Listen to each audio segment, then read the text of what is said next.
இந்த கதை எங்கேருந்து ஆரம்பிக்குதுன்னா, வெள்ளிக்கிழமை எடுத்த வீடியோ சனிக்கிழமை போட்டு, சனிக்கிழமை இருக்கிற வேலைய சனிக்கிழமையே முடிச்சுட்டு, இப்ப நீங்க பார்க்க போறது ஞாயித்துக்கிழமை ஒரு கதை. வீக்கெண்டு காரணத்தினால நான் ஒரு 10 மணி நேரம் நல்லா தூங்குனேன். தூங்கி ஏந்திச்சுட்டு ஒரு டீ கடையில போய் ஒரு காஃபிய போட்டு, என் கூட இருந்த நண்பர் பிரியாணிய போட்டு, நான் அதில இருக்கிற தந்தூரிய மட்டும் சாப்பிட்டேன். லைட்டா சீட்டு தான், இருந்தாலும் தந்தூரி தான். அதுக்கப்புறம் ஜிம்முக்கு சிதறிட்டேன். சாப்பிடுற புரோட்டீன் எல்லாமே முடிக்கு தான் பிரியாரிட்டி. ஏன்னா வளர்ந்துனே போறான். இவன என்ன பண்றதுன்னு தெரியல. கட் பண்ணவும் மனசு இல்ல. இவனுக்குன்னு தனியா டைம் எடுத்து ஒதுக்கி இவன பார்த்துக்க வேண்டியதா இருக்கு. அதுக்கப்புறம் என் செஸ்ட் ஒர்க் அவுட்டும், ஷோல்டர் ஒர்க் அவுட்லயும் குதிச்சிட்டேன். செஸ்ட்டுக்கு தேவையான செட்டு, வெயிட் எல்லாம் பக்காவா போட்டு, ஷோல்டருக்கும் அதே பக்காவா போட்டு, ட்ரெஸ்ஸை கழட்டிட்டு கண்டிஷனை செக் பண்ணா, ஓரளவுக்கு நல்லாவே வந்திருக்கான்.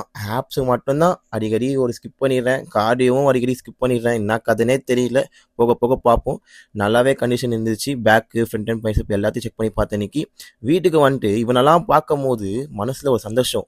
அவனுக்கு ஒரு முத்தத்தை போட்டு எல்லாத்தையும் தூக்கி அளவான வெயிட், இறால 100, சிக்கன்ல 100, மீன்ல 100 மூணுத்தையும் மிக்ஸ் பண்ணி அடிச்சதுனால ஷோல்டருக்கும் செஸ்ட்டுக்கும் இன்னைக்கு ஒரே ஒரு ஹாப்பி தான். அப்புறம் என்ன ஞாயிற்றுக்கிழமை நானும் போய் தூங்கிட்டேன் ஹாப்பியோட. நீங்களும் போய் தூங்குங்க. நாளைக்கு கடுப்பு டே. நாளைக்கு பார்ப்போம். பைஸ்.